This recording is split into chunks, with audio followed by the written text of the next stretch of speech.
सृष्टि के मालिक तुम ही हो, सारी सृष्टि के रक्षक तुम ही हो। करते हैं तुझको सादर प्रणाम, गाते हैं तेरे ही गुणगान। आहा हा हालेलुया, आहा हा हालेलुया, आहा हा हालेलुया, आहा हा हालेलुया, आहा हा हालेलुया,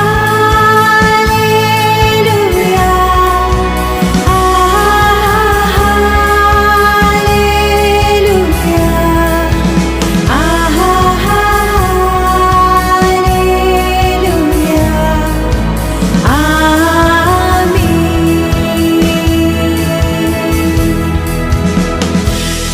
सारी सृष्टि को तेरा सहारा, सारे संकट से हमको बचाना।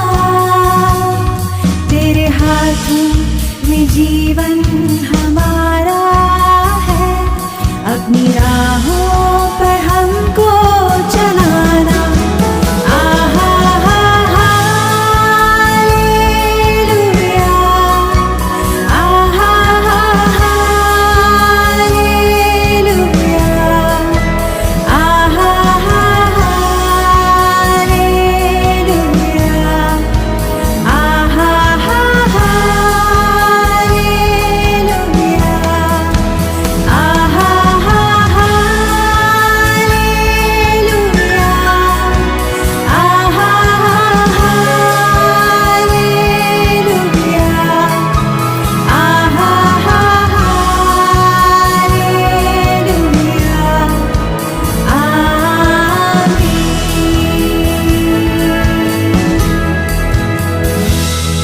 अब दूर नहीं है किनारा, धीरज को हमारे बढ़ाना।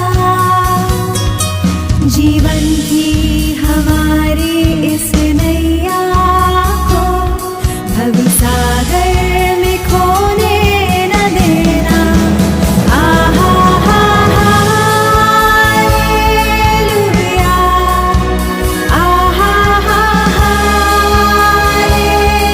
हालेलुया, आहा हा हालेलुया, आहा हा हालेलुया, आहा हा हालेलुया,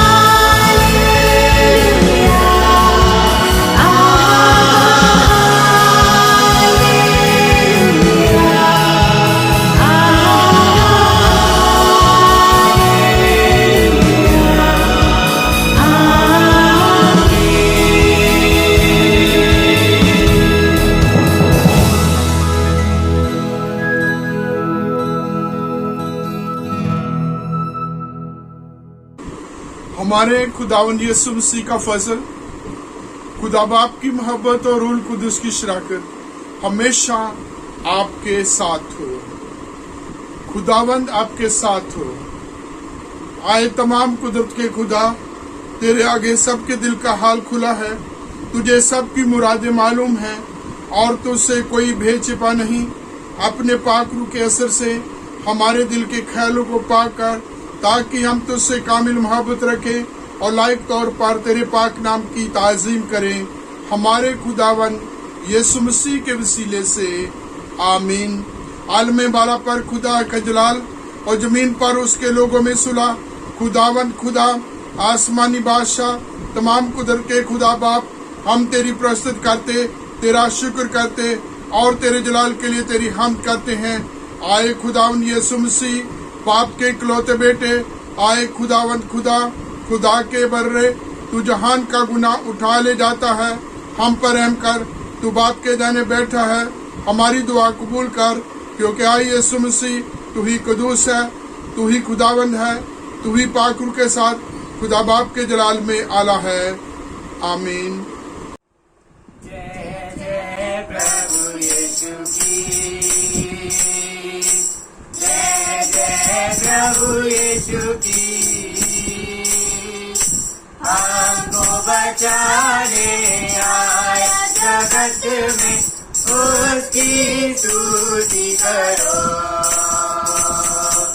गाओ खुशी के गीत, इधर दिए आकाश,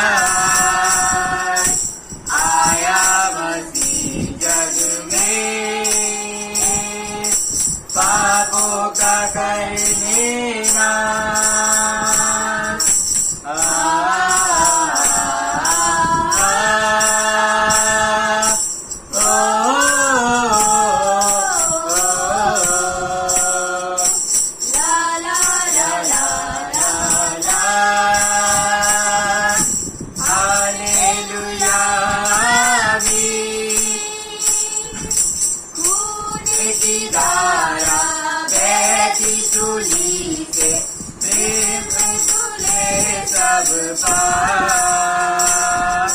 बोलो तुम भी अपने दिलों को उसमें रहे नादान,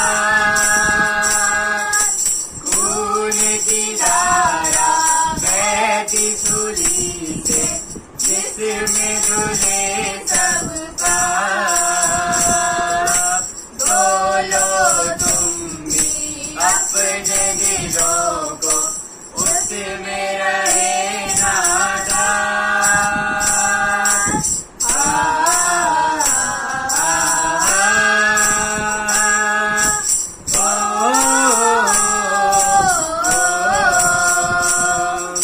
ला ला ला ला ला ला।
किसी भी बला से ना डरूं, मैं किसी भी बला से ना डरूं। आप सबको जय मसीह की। परमेश्वर का धन्यवाद देते हैं आज के समय के लिए जो प्रभु यीशु मसीह ने मुझे, आपको, हम सबको दिया है कि आज एक बार फिर हम प्रभु के वचनों के ऊपर मनन कर सके। जैसे गीत के द्वारा हमने प्रभु की महिमा, प्रभु की स्तुति की है, ऐसे हम परमेश्वर का वचन पढ़ेंगे, परमेश्वर के वचन में से देखेंगे और इसके ऊपर हम मनन करेंगे। मैं आपको पिछले हफ्ते के वचन के बारे में याद दिलाना चाहता हूं जो परमेश्वर की दासी रेवरेंड पूनम माइकल ने हमारे बीच में दिया था। और यदि आपको याद है तो वो पवित्र वचन भेंट देने, दान देने या ऑफरिंग के ऊपर था और उन्होंने अच्छी तरीके से हमें समझाया था कि हमें प्रभु के लिए दान देना चाहिए। उसी बात को आज, उसी थीम को मैं आज आगे बढ़ाता हुआ, मैं भी आज परमेश्वर के वचन में से इसी बात के ऊपर आप लोगों के साथ मैं वचन शेयर करूंगा कि हम सबको प्रभु के काम के लिए, प्रभु के नाम के लिए, प्रभु के लोगों की बधाई के लिए, प्रभु के दास और दासियों की सहायता के लिए हमें जो परमेश्वर आशीष देता है उसमें हम प्रभु के नाम, प्रभु के काम के लिए अर्पित करें। आइए हम परमेश्वर के पवित्र वचन में से पढ़ेंगे नीति वचन, उसका 3 अध्याय और उसके 1 वचन से हम 10 वचनों तक पढ़ेंगे। नीति वचन 3 अध्याय 1 वचन से लेकर 10 वचनों तक इस प्रकार से लिखा है। हे मेरे पुत्र, मेरी शिक्षा को ना भूलना, अपने हृदय में मेरी आज्ञाओं को रखे रहना, क्योंकि ऐसा करने से तेरी आयु बढ़ेगी और तू अधिक कुशल से रहेगा। कृपा और सच्चाई तुझसे अलग ना होने पाए, वरन उसको अपने गले का हार बनाना और अपनी हृदय रूपी पट्टियों पर लिखना, तो तू परमेश्वर और मनुष्य दोनों का अनुग्रह पाएगा। तू अति बुद्धिमान होगा। तू अपनी समझ का सहारा ना लेना, वरन संपूर्ण मन से यहोवा पर भरोसा रखना, उसी को स्मरण करके सब काम करना, तब वो तेरे लिए सीधा मार्ग निकालेगा। अपनी दृष्टि में बुद्धिमान ना होना, यहोवा का भय मानना और बुराई से अलग रहना। ऐसा करने से तेरा शरीर भला चंगा और तेरी हड्डियां पुष्ट रहेंगी। अपनी संपत्ति के द्वारा और अपनी भूमि की सारी पहली उपज देकर यहोवा की प्रतिष्ठा करना। इस प्रकार तेरे खत्ते भरे और पूरे रहेंगे और तेरे राजकुंडों में से नया दाख मधु उमड़ता रहेगा। परमेश्वर अपने इस पवित्र वचन के पढ़े और सुने जाने पर हम सबको आशीष दे। ये जो परमेश्वर का पवित्र वचन पढ़ा है हमने, नीति वचन, इसके 3 हिस्से हैं और 3 हिस्सों में पहली 4 आयतें जो हैं वो परमेश्वर के पवित्र वचन, परमेश्वर की वाणी, परमेश्वर के हुक्म, परमेश्वर के नियम के महत्व को बताती है। जो आपको यदि याद है तो जो मैंने 22 अगस्त को परमेश्वर का वचन शेयर किया था, उसमें मैंने विस्तार के साथ इन वचनों को शेयर किया था कि हमें परमेश्वर के वचन को मानना, परमेश्वर के वचन को सुनना, परमेश्वर के वचनों के अनुसार अपना जीवन व्यतीत करना चाहिए। और हमने इसकी आशीषों के बारे में भी देखा था कि जब हम परमेश्वर का पवित्र वचन पढ़ते हैं, सुनते हैं, इसके अनुसार चलते हैं तो परमेश्वर हमें आशीष देता। प्रकाशित वाक्य 1 अध्याय के 3 वचन में लिखा है, धन्य है वे जो सुनते हैं, जो पढ़ते हैं और जो इस भविष्यवाणी की पुस्तक के अनुसार चलते हैं। भविष्यवाणी या व्यवस्था की ये पुस्तक अर्थात परमेश्वर का संपूर्ण पवित्र शास्त्र बाइबल, पवित्र बाइबल, और ये जो पवित्र बाइबल है इसके बारे में परमेश्वर का वचन कहता है हमें मानना है। हमने अलग अलग जगहों से परमेश्वर के पवित्र वचन में से देखा था, जैसे परमेश्वर का वचन कहता है कुलुस्सियों की पत्री 3 अध्याय के 16 वचन में कि परमेश्वर के वचन को अधिकाई से अपने हृदय में बसने। परमेश्वर का धन्यवाद देते हैं कि ये परमेश्वर का जीवित वचन है जो हमें जीवित रखता है, जो हमें जीवन जीना सिखाता है, जो हमारे जीवन की तमाम बातों हर हालात में हमारा मार्गदर्शन करता है। ये वो पवित्र वचन है जिसके ऊपर ईमान रखने से, जिसको मानने से मनुष्य पाप से, बुराई से, मौत से, शैतान के हाथ चुंगल से बचाया जा सकता और फिर उस अनंत काल के जीवन में आदर के साथ प्रवेश कर सकता, प्रभु के साथ युग युगांत हमेशा हमेशा के लिए वास कर सकता। और इसका हमने पिछली बारी अलग अलग जगहों से देखा था। 2 दिन भजन 119 में इस वचन को बहुत ही महत्व दिया। पहली आयत से लेकर आखिरी आयत तक परमेश्वर का वचन अपने दिल में रखने की बात कहता है, परमेश्वर के वचन के अनुसार चलने की बात करता है, परमेश्वर के वचन की विधियों, परमेश्वर के वचन के हुक्मों, परमेश्वर के वचन के चेतावनियों, परमेश्वर के वचन के उपदेशों को थामे रखने, अपने दिल में रखने की बात कहता है। तो तमाम हालात में प्रभु से बुद्धि, ज्ञान, अकल से परिपूर्ण करता, शत्रुओं से अधिक, शिक्षकों से अधिक, अपने बुजुर्गों से अधिक जो है समझदार, बुद्धिमान बना देता है। तो ये जो पहले 4 वचन हैं, नीति वचन 3 अध्याय के 1 वचन से 4 वचन तक, ये परमेश्वर के पवित्र वचन को मानने के ऊपर जो है जोर देते हैं और उसके द्वारा हमें जो आशीष मिलती है उसके बारे में मिलती है, जो परमेश्वर का वचन बताता है। तो अधिक कुशल से रहेगा, तुझे दीर्घ आयु प्राप्त होगी, तेरी हड्डियां हरिष्ट और पुष्ट रहेंगी, और इस प्रकार से प्रभु जो है बुद्धि ज्ञान से परिपूर्ण करेगा। 4थे वचन में आखिरी हिस्सा में लिखा है कि जब परमेश्वर का पवित्र वचन हमने अपने दिल में रखा है, अपने गले में इसको गले के माला हार बनाया है, तो वचन लिखा है तू अति बुद्धिमान होगा।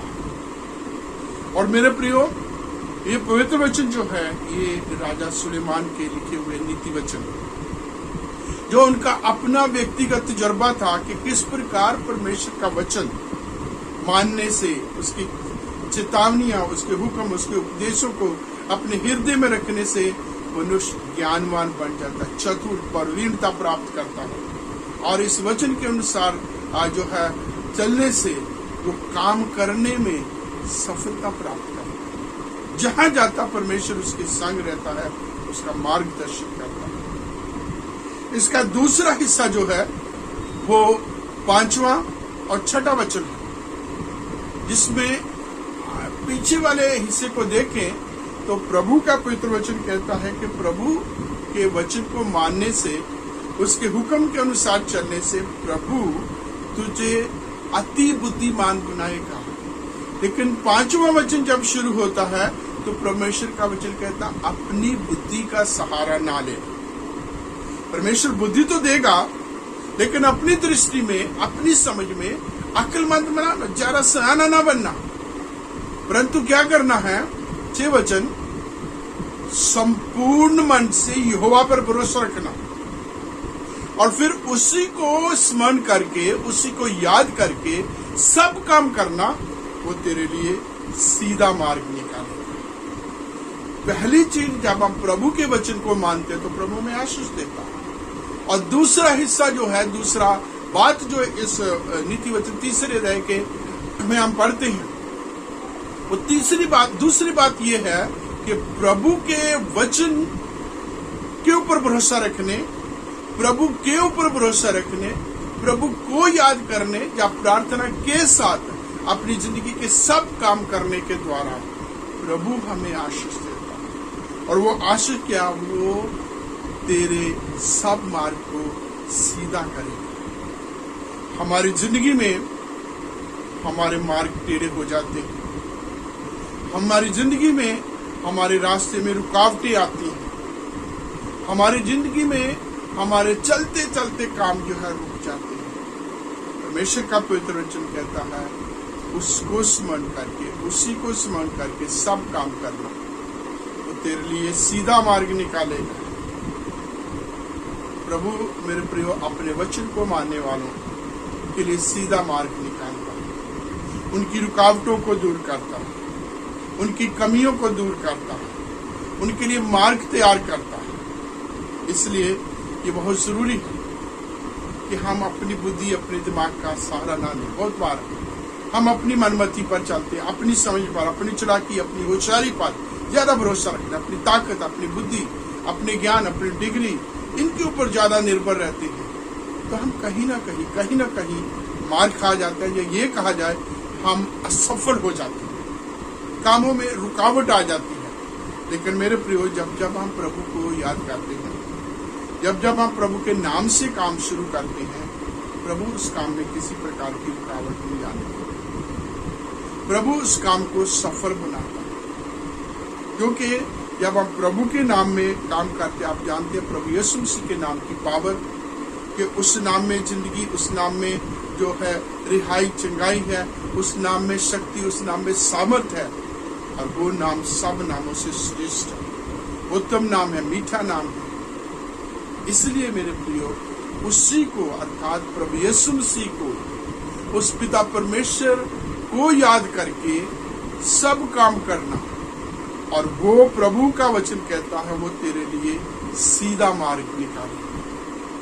और यहाँ तीसरी बात जो मैं आपके साथ शेयर करना चाहता हूं, वो ये है जो मैंने आपको बताया था पहले, कि हमें प्रभु के नाम के लिए, प्रभु के काम के लिए, प्रभु के लोगों के लिए, प्रभु के दासों के लिए अपने धन को, अपनी उत्पत्ति, अपनी संपत्ति के उपज में से हमने देना है।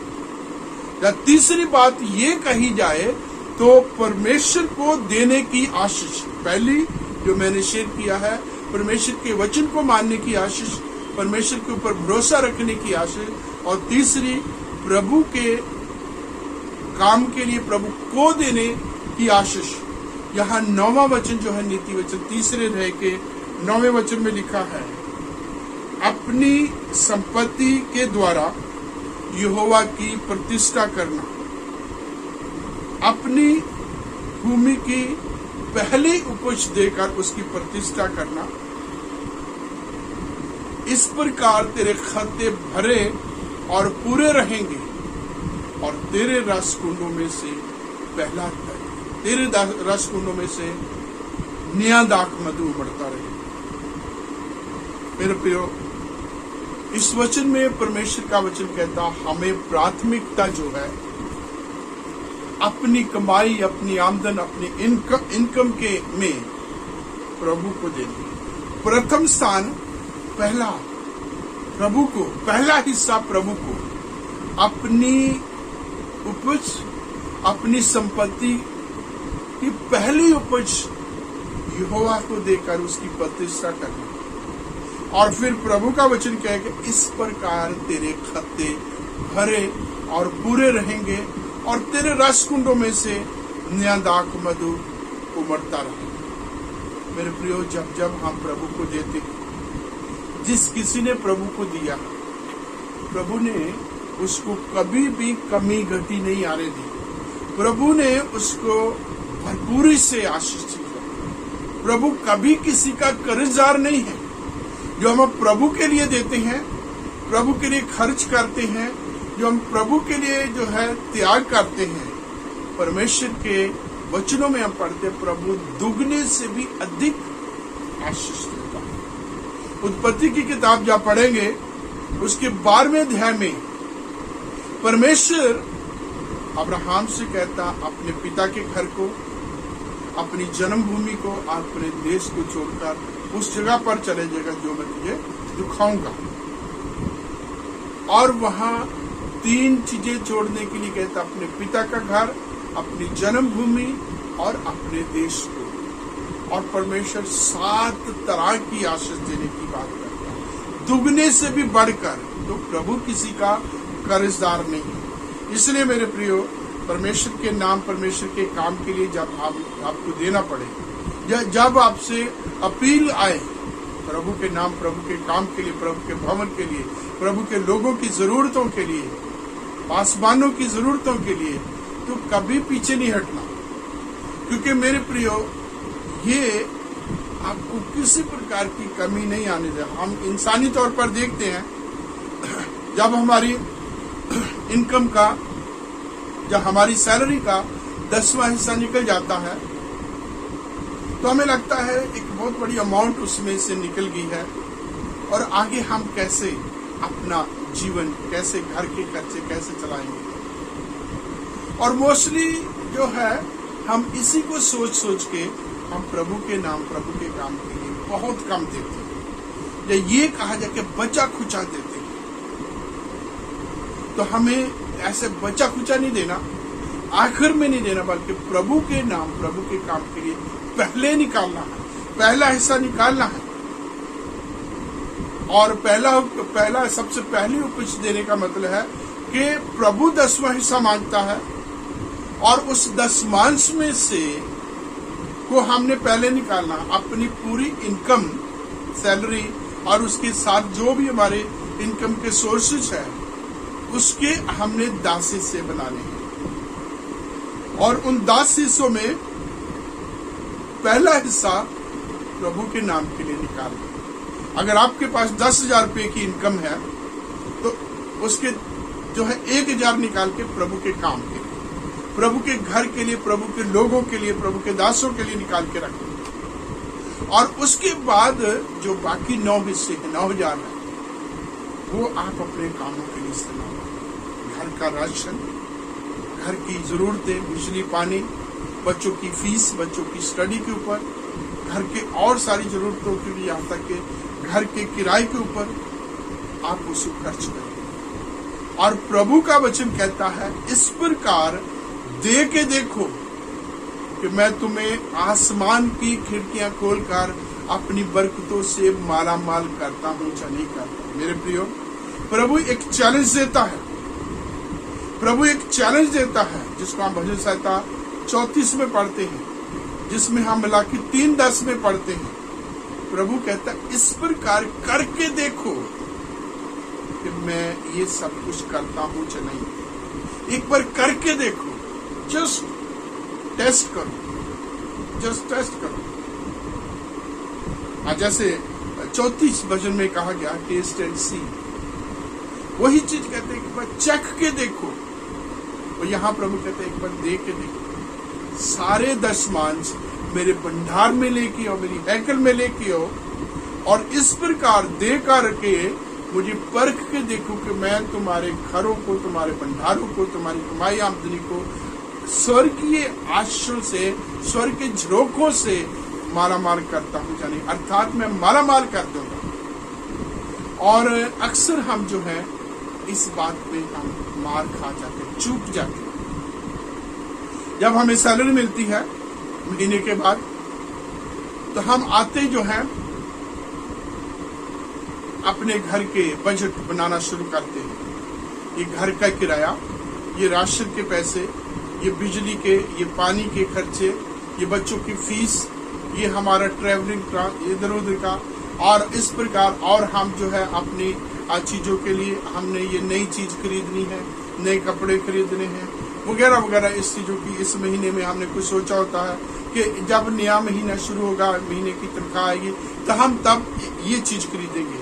किसी विशेष चीज के बारे में हमने डिसीजन लिया होता, और हम वो खरीदते हैं। और इस प्रकार देखते हैं सारे पैसे ऑलमोस्ट खत्म हो जाते हैं, तो कहते चलो ये बच गए हैं, ये प्रभु के लिए, प्रभु के लिए ये रहे। तो मेरे पे जब हम आखिर में जब बचा खुचा हुआ जब हम प्रभु को देंगे, तो प्रभु भी अपनी बरकतें जो है वो आखिरी बरकतें दे, बची खुची हुई बरकतें दे। वो उत्तम बरकत नहीं मिलेगी मेरे को आपको।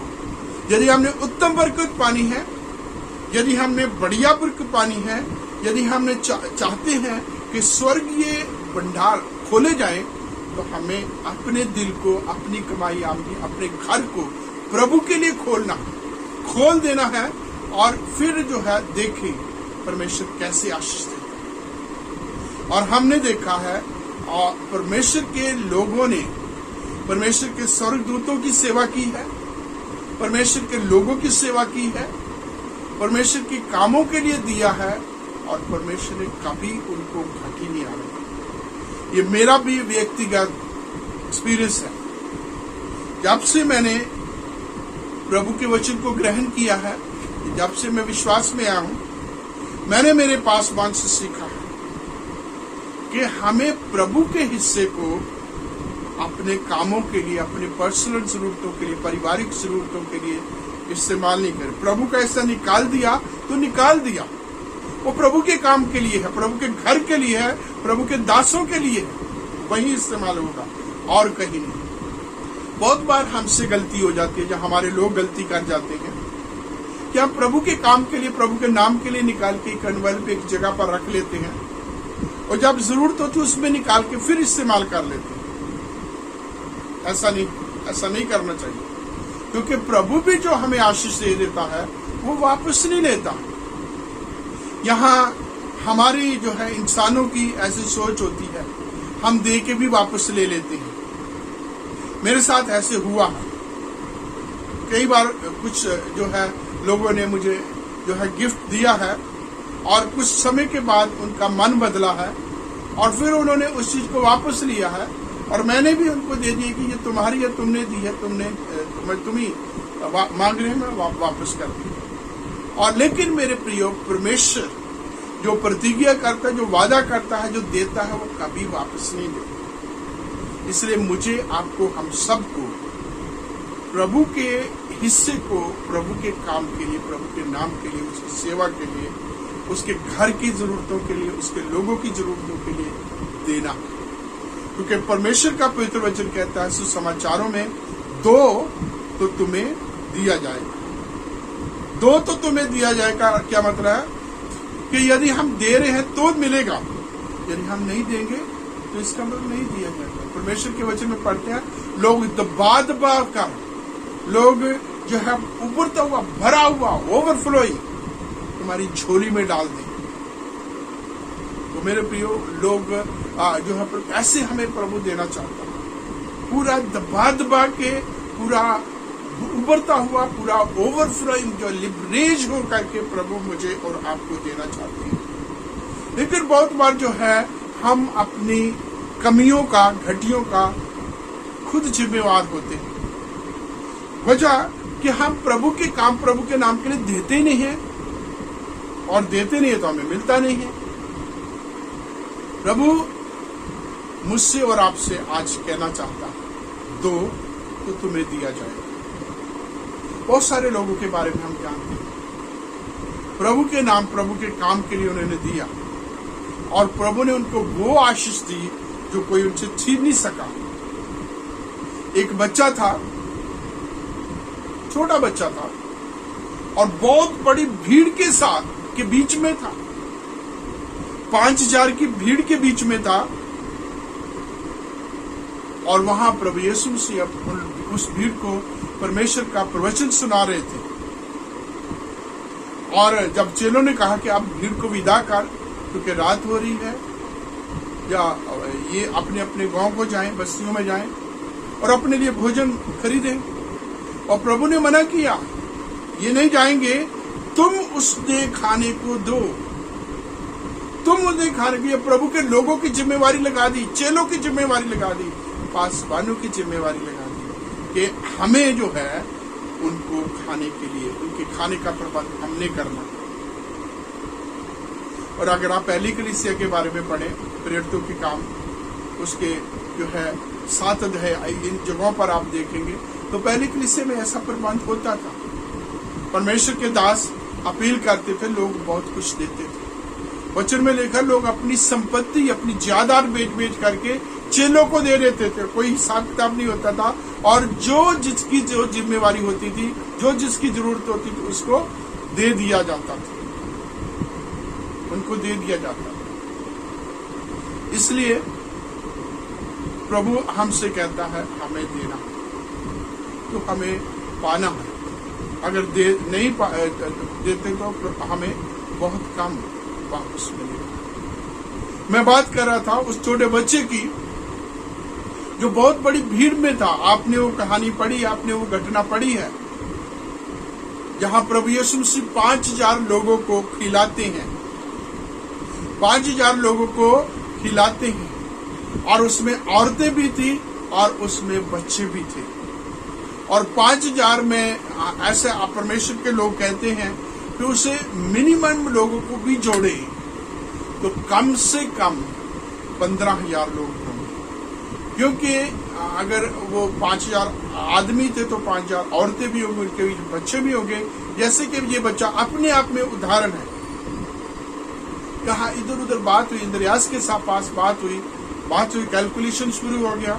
हो सकता है यहूदा इस्करियोती भी बोल पड़े होंगे कि प्रभु यहाँ जो है 300 दिनार भी हमारे पास हो तो हम इनको नहीं खिला, किसी को जरा भी थोड़ी थोड़ी भी नहीं खिलवा सकते, कैसे करेंगे? हमारे पास इस जंगल बियाबान में नहीं हो सकता, it's impossible, not possible. Lord send them the villages and towns. लेकिन प्रभु ने कहा they will not go, you have to provide for them.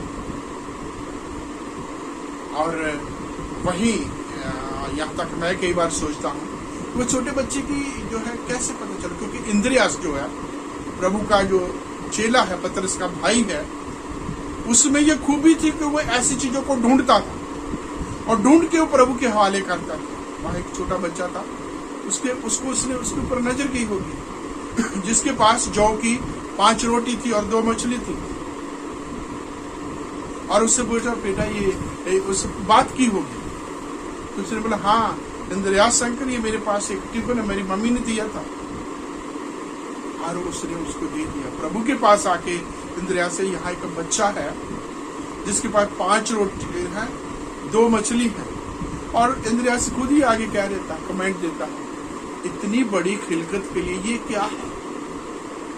और मोस्ट प्रोबेबली ये उस बच्चे का टिफिन होगा जो उसकी मम्मी ने जब वो घर से निकला होगा उसको दिया होगा, स्कूल के लिए निकला होगा, और आगे भीड़ को देख करके वो भी प्रभु यीशु मसीह के पीछे भीड़ में आ गया। और मेरे प्रियो उस बच्चे ने वो 5 रोटी 2 मछली प्रभु के हाथों पे समर्पित कर दी। वो बच्चा चाहता तो नंबर 1 जो पर्पस था वो टिफिन लाने का, वो उसका अपना मील था, अपना उसका खाना था, वो खुद खाता। यहाँ जो है इतने बड़े लोगों के बीच में वो सबसे बड़ी बात थी कि वो उसको खुद का था। एक कहावत है पंजाबी में कि अपने नैन मैनू दे दे तू टमकांदी फिर, मतलब नैन आंखें है ना, और अपनी आंखें मुझे दे दे तू टटोलती फिर, मतलब एक कहावत है पंजाबी में। वही चीज है, वो बच्चा यही कह सकता है कि मैं अपना खाना क्यों दूं, कि मेरी मम्मी ने मुझे दिया टिफिन तैयार करके, वो खुद खा सकता था। अगर थोड़ी सी और होशियारी करता वो ब्लैक में बेच सकता था, एक रोटी को बहुत ज्यादा कीमत में बेच सकता था, और बहुत सारे पैसे जो कमा के अपनी मम्मी को कहते मम्मी आज जो आपने मुझे टिफिन दिया था देख उसको मैंने बेच कितने सारे पैसे कमा के लाया। मम्मी की शाबाशी लेता, प्यार लेता मम्मी का, घर में उस पैसे के द्वारा कुछ और किसी जिम्मेवारी में वो हाथ बढ़ाता। लेकिन उसने ऐसा नहीं किया, वो सेल्फिश नहीं था, सेल्फ सेंटर नहीं था, वो अपने ऊपर अपने बारे में नहीं सोच रहा था, अपने परिवार अपने घर के लोगों के बारे में नहीं सोचता था। वो उन लोगों के लिए जो प्रभु का वचन सुन रहे थे, वो उन लोगों के लिए जो प्रभु के पीछे चल पड़े थे, वो उस बड़ी सेवा के लिए जो प्रभु कर रहे थे उसमें योगदान देना चाहता था। 5 रोटी 2 मछली मामूली हो सकती है, लेकिन इस मामूली रोटी को प्रभु ने बहुत अद्भुत रीति से जो है इस्तेमाल किया। रोटी को प्रभु ने कहा मेरे पास ले, और उस 5 रोटी को प्रभु ने परमेश्वर का धन्यवाद देकर तोड़ा और चेलों को देता गया। और वचन में लिखा चेले आगे भीड़ को देते गए, और वो 5,000 पुरुष खा करके तृप्त हो गए, और परमेश्वर का पवित्र वचन का 12 टोकरी फिर भी बचे। और प्रभु ने ये आगे एक बात कही जो बहुत महत्वपूर्ण है, जो मुझे और आपको सीखनी है। प्रभु ने कहा, मैं तुमसे सच कहता हूं कि इस बच्चे ने ये जो किया है, जब जब सुसमाचार प्रचार किया जाएगा, इसके स्मरण में ये बात भी की जाएगी। जैसे आज मैं आप लोगों को वचन शेयर करता हुआ, दान देने के बारे में शेयर करता हुआ, उस छोटे बच्चे का जिक्र कर रहा हूं, बहुत सारे और लोग याद करते हैं। जब वचन पढ़ा जाता है, जब हम जो है इंजील पढ़ते हैं, और इंजील के इस हिस्से में हम एक जगह पर आते हैं, एक बच्चा था जिसने अपनी 5 रोटी 2 मछली जो है प्रभु को दे दी, प्रभु के हाथों के दे दी, उन तमाम बड़ी खिलकत को जो है तृप्त करने के लिए दे दी। ये सबसे बड़ा उत्तम रिवार्ड है। खाना खाया होता, एक खाना खाया होता, उसके बाद खत्म हो जाता, अगली बार फिर भूख लगी, फिर खाता। पैसा कमाया होता, वो पैसा खत्म हो जाता, थोड़ा पैसा कितना भी होता, ज्यादा जो भी होता, घर में एक दिन खत्म हो जाता। लेकिन जो उसे यश मिला, जो उसे नाम मिला, जो प्रभु ने उसे महिमा दी, वो आज तक नहीं खत्म हुआ। और प्रभु ने जब तक सुसमाचार प्रचार होता रहेगा, उसको उसके नाम के लिए हमेशा स्मरण किया जाए, उसकी यादगारी में ये होता रहेगा। उसको जो यश मिला है, उसको जो ये जो है आशीष मिली है प्रभु के, ये कभी नहीं खत्म होगी। जब तक दुनिया है, जब तक सुसमाचार प्रचार किया जाता रहेगा, उसके स्मरण में, उसको स्मरण किया, उसको याद किया जाएगा। तो मेरे प्रियो, ये मेरे और आपके लिए ये बहुत बड़ी आशीष है। थोड़ा सा दान होता है, उसमें परमेश्वर के बहुत सारे लोगों की, परमेश्वर के बहुत सारे दास, परमेश्वर के दासियों की जरूरतें पूरी होती हैं। बहुत बार क्या होता है, हमारे देने के तरीके जो है बड़े अलग अलग तरीके के होते हैं। बहुत बार जो है हम ग्रज करके देते हैं, कुड़कुड़ा के देते हैं। मेरा अपना अनुभव है, आपका भी होगा।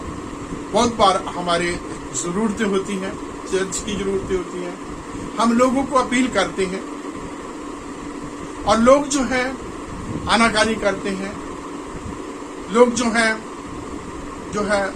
अपने एक्सक्यूजेस देते हैं, अपनी जरूरतों को आगे रखते हैं, और ऐसे जो है मना हो जाता है। मैं चर्च में ब्रोशर निकालता हूं, और मेरा अपना अनुभव है, बहुत सारे लोग पहले तो मना करेंगे, फिर यस भी कर देंगे, लेकिन कुछ समय के बाद उसको मना कर देंगे, नहीं रहने दो, मैं अगले साल देंगे। तो अगला साल तो फिर अगला साल ही होता है। जैसे आप आज देखें तो जिस किसी ने 2019 में सोचा होगा अगले साल करेंगे, वो अगला साल, ये 2 साल भी हो गए हैं, वो अगला साल खुशहाली का आए नहीं। तो मेरे प्रियो, जो आशीष प्रभु हमें देने के द्वारा देते हैं, वो हम आगे टालते जा रहे हैं।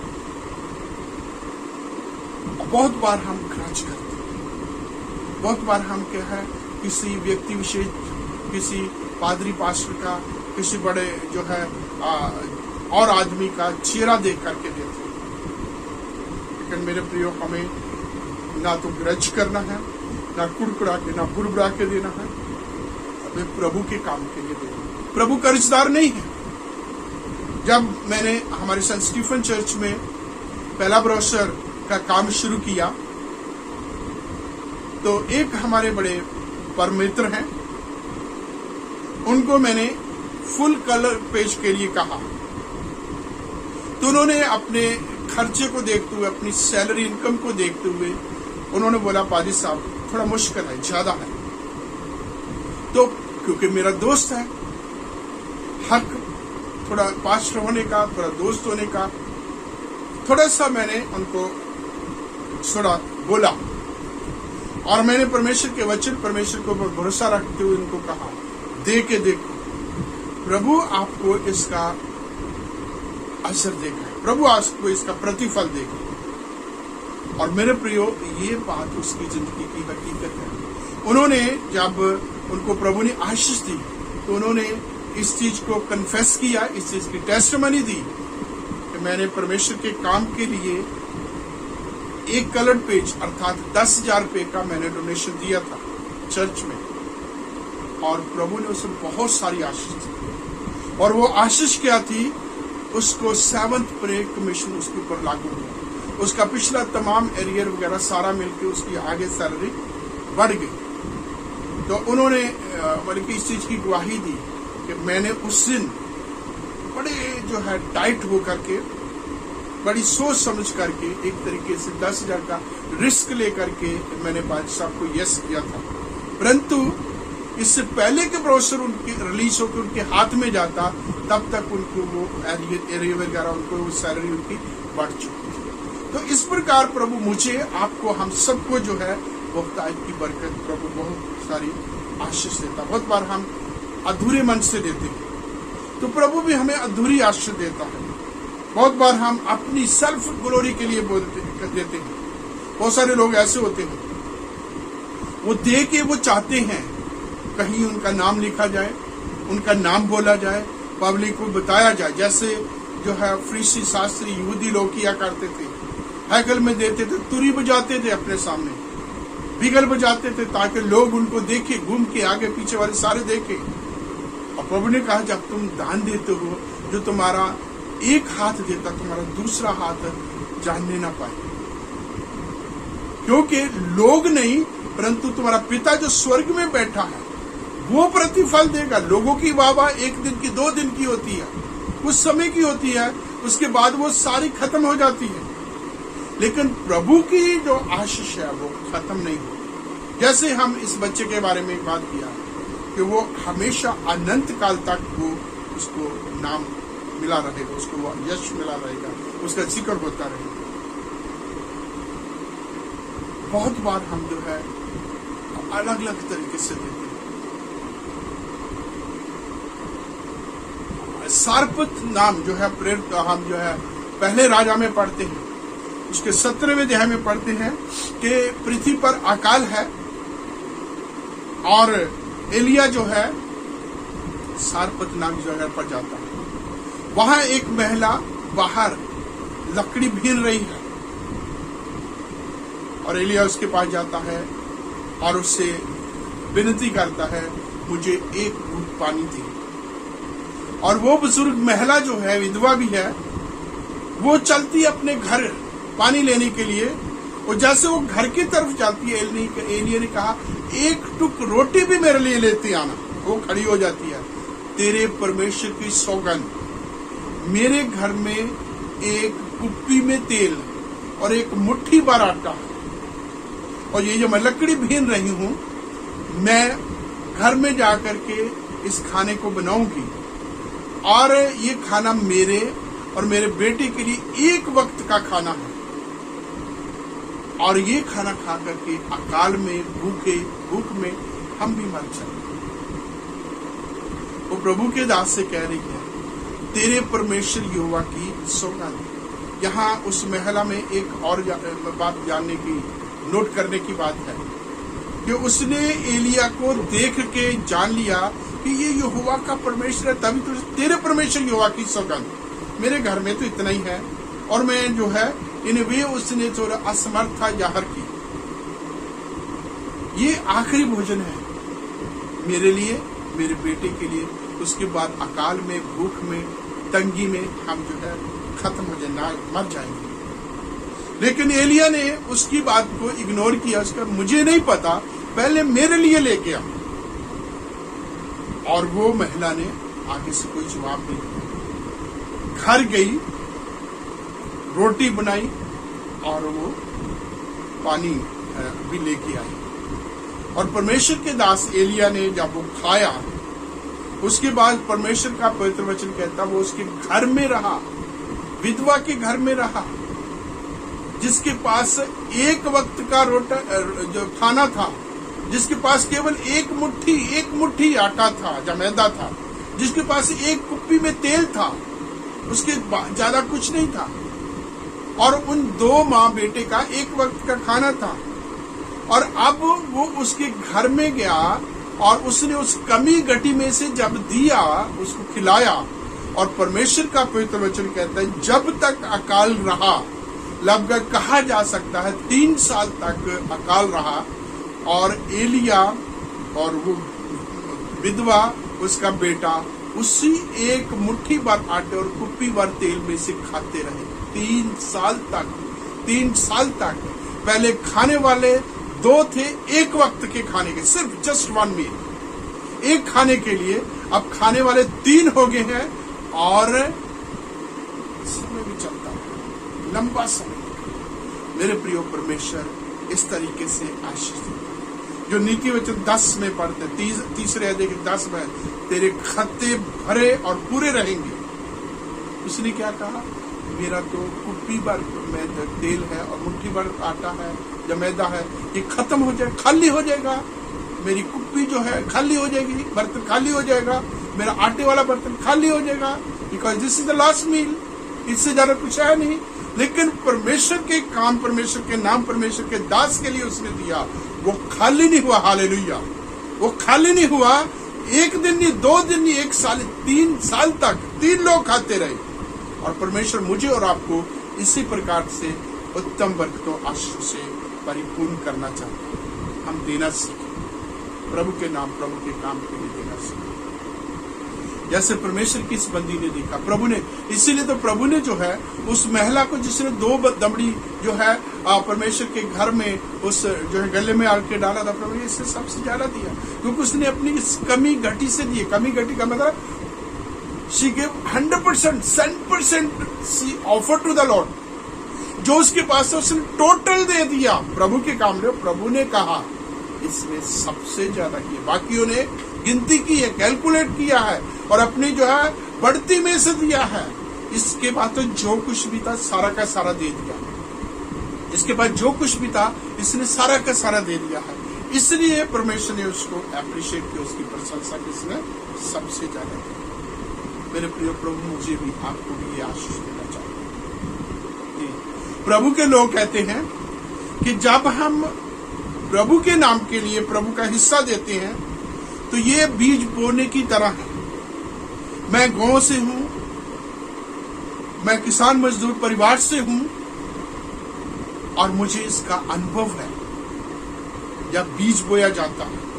उदाहरण के तौर पर गेहूं का एक दाना बोया जाता है, जब उगता है, उगते समय एक पौधा दिखता है और जैसे जैसे बढ़ता है उसे पानी दिया जाता है, हवा पानी लगता है, आगे बढ़ता है और आगे देखते वही एक पौधा एक दाने के द्वारा वो इतना बड़ा हो जाता है। मैंने उसकी कटाई भी की है और वो हाथ में आता, पूरा इतने बड़े हाथ में आता है। आप देखिए कम से कम वो 8-9 इंच में फैल जाता। कितने पौधे होंगे? और मान लो आपने एक दाना डाला था और उस दाने में से 20 पौधे निकले और उस 20 पौधों में 20 जो है बालें लगी हैं, सिट्टे लगे हैं और एक सिट्टे में एक बाल के बीच में आप देखें 20 दाने भी निकलेंगे, इवन 10 दाने भी निकले तो कितने निकले? 20 को 20 से पहले जो मल्टीप्लाई करें फिर उसको 10 से कितने गुना बढ़ जाए? जस्ट 1 सीड और कितने सारे और हो गए। इसी प्रकार मेरे प्रियो हम एक बार जो देते हैं प्रभु उसको कितना मल्टीप्लाई करता, कितना बहुतायत से बढ़ाता। जैसे हम इस महिला के बारे में देखते हैं, जैसे हम और कई जगहों पर देखते हैं जो परमेश्वर के काम परमेश्वर के नाम के लिए देते हैं, परमेश्वर कभी गति नहीं आने देते। मैंने देखा है, मेरा व्यक्तिगत अनुभव है, मैंने अपने जो है सह विश्वासियों की जिंदगियों में देखा है, मैंने परमेश्वर के दास परमेश्वर के दासियों में देखा है। मैं जब हरियाणा में था तो अंबाला में एक ईरान से आए हुए पास्टर थे, तो वो अक्सर अपनी टेस्टिमनी में वो बोलते थे कि जितने पासवानों की सैलरी होती है इतना मैं जो है दान में दशमांश में मैं देता हूँ। कैसे वो इतना बड़ा दे देता है? क्योंकि वो देता प्रभु से आशीष देता, वो देता प्रभु और आशीष देता है और वो उसकी आशीष है मल्टीप्लाई होकर उसे और भरपूरी का जीवन को देती है। इसलिए प्रभु के पवित्र वचन में आता है 2 तो तुम्हें दिया जाएगा। इस विधवा ने परमेश्वर के दास को दिया और प्रभु ने अपने स्वर्गीय भंडार के झरोके खोल दिए। उस एक एक कुप्पी तेल को खत्म नहीं होने दिए 3.5 साल, और एक मुट्ठी भर आटे को, मैदे को जो है इतने लंबे समय से खत्म नहीं होने दिया। वो मेरे और आपके भी इस भंडार को ऐसे रहे, कभी खत्म नहीं हो, कभी खाली नहीं होने देगा, बढ़ता जाएगा, बढ़ता ही जाएगा। ऐसा एलीशा ने भी किया। एक भविष्यवक्ता की डेथ हो जाती है, उसकी पत्नी उनके पास आती है और उसको ये कहती है कि मेरे पति तेरे दास तो मर गए हैं, मैंने बहुत सारे शौकारों को देना है। उसने कहा तुम्हारे जितने भी बर्तन है, तुम्हारे जो तेल है, जितने बर्तन भरती रहो, वो भरती रही। उससे पास जो है बर्तन भर गए, लेकिन वो जिस बर्तन से दिया वो खत्म नहीं हो रहा था। वो आई, कहता भर गए सारे, पड़ोसी के बर्तन ले आओ, वो भर दिए, अभी और नहीं रहा। तो क्या है, भरपूरी इतनी आ गई, प्रभु की आशीष इतनी आई कि वो सोर्स कभी खाली नहीं होने। प्रभु मेरे और आपके भी ऐसे करेंगे। मैं अपने जीवन की गवाही देना चाहता हूं कि लगभग ये 2005-6 की बात है।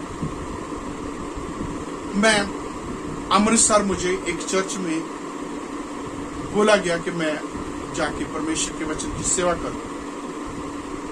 और जब मैं सेवा के लिए गया, मैं वहां जो संडे वर्शिप होगी, परमेश्वर के दास से मैं पंजाब में बात कर रहा हूं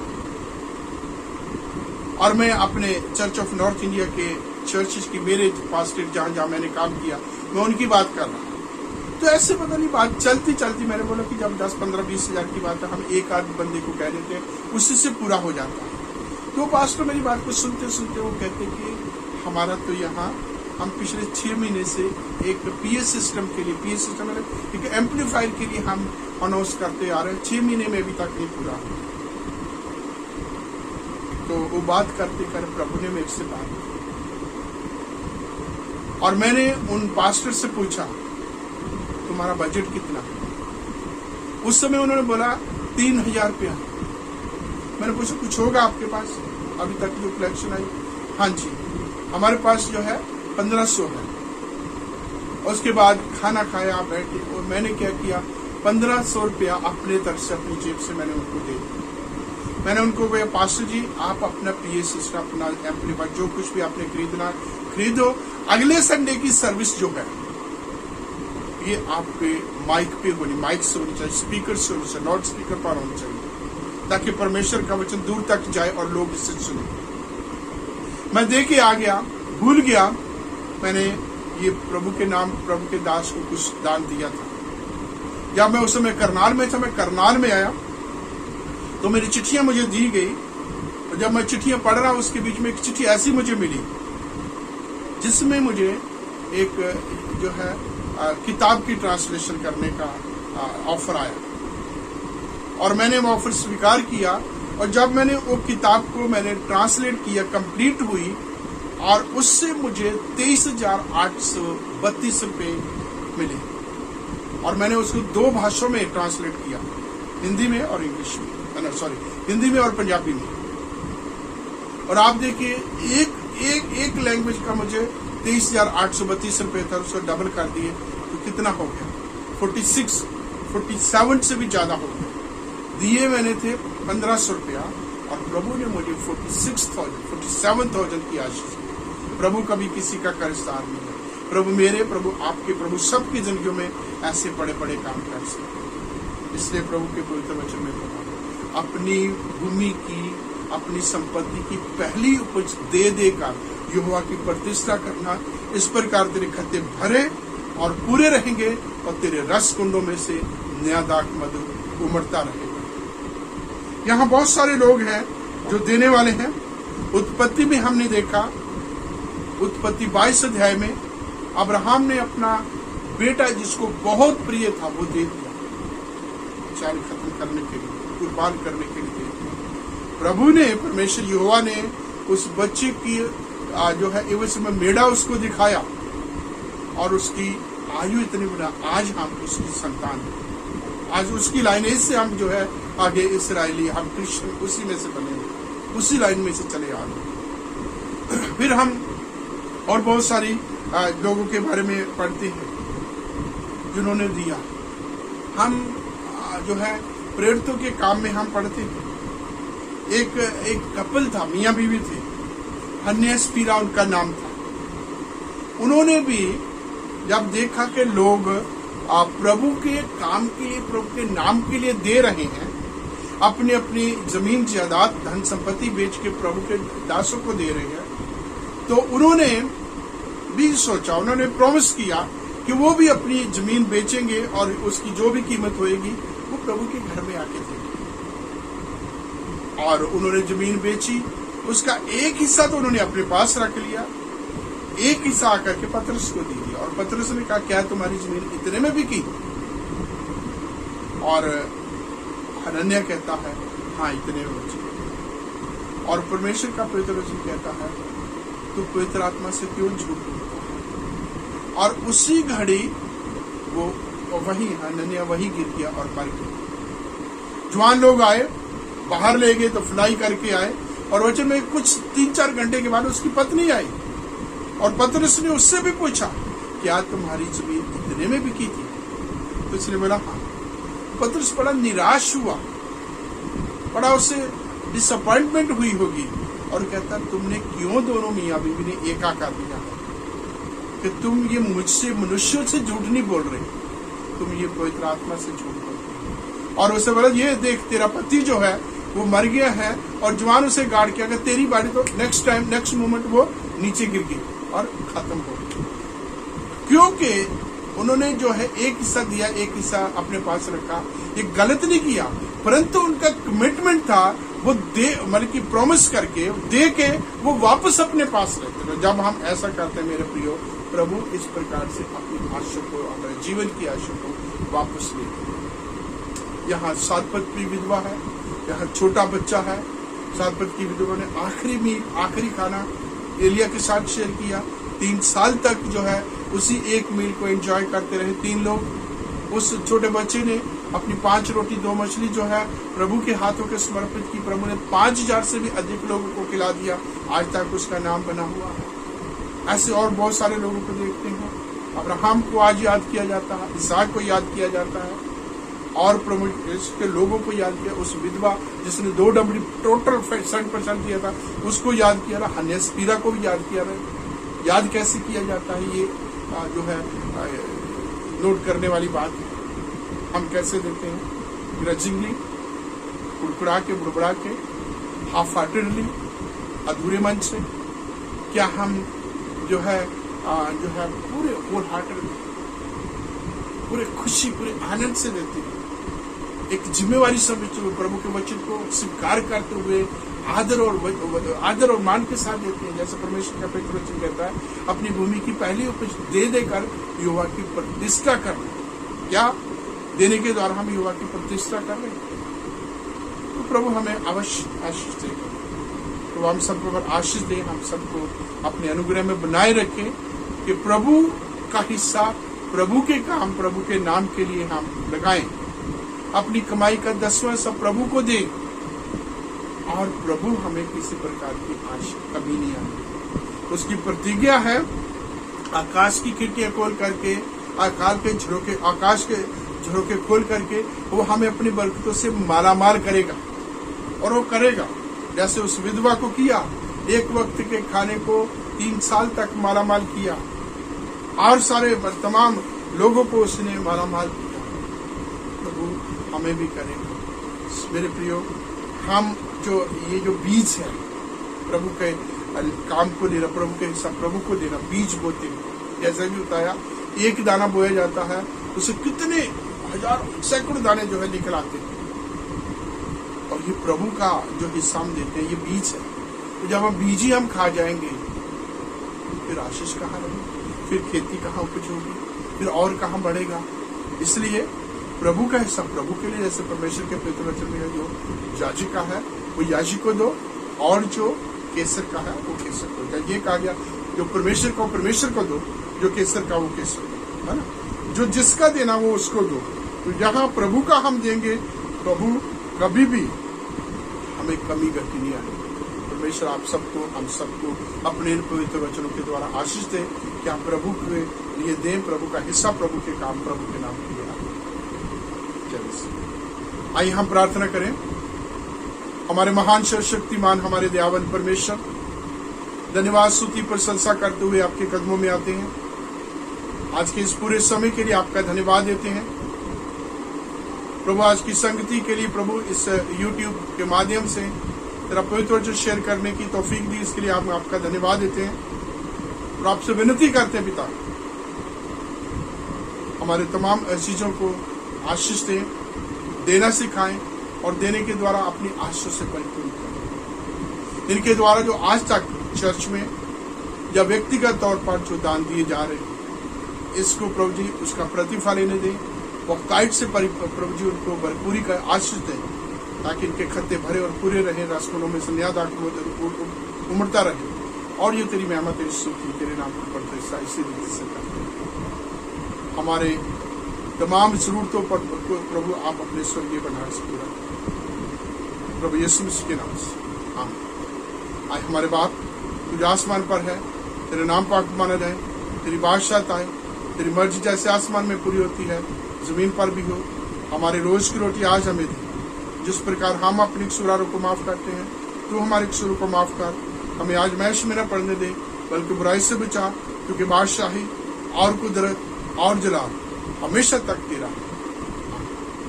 हमारे प्रभु यीशु मसीह का अनुग्रह, पिता परमेश्वर का प्रेम, पवित्र आत्मा की संगति हम सब पर हमेशा बना। सब कुछ है।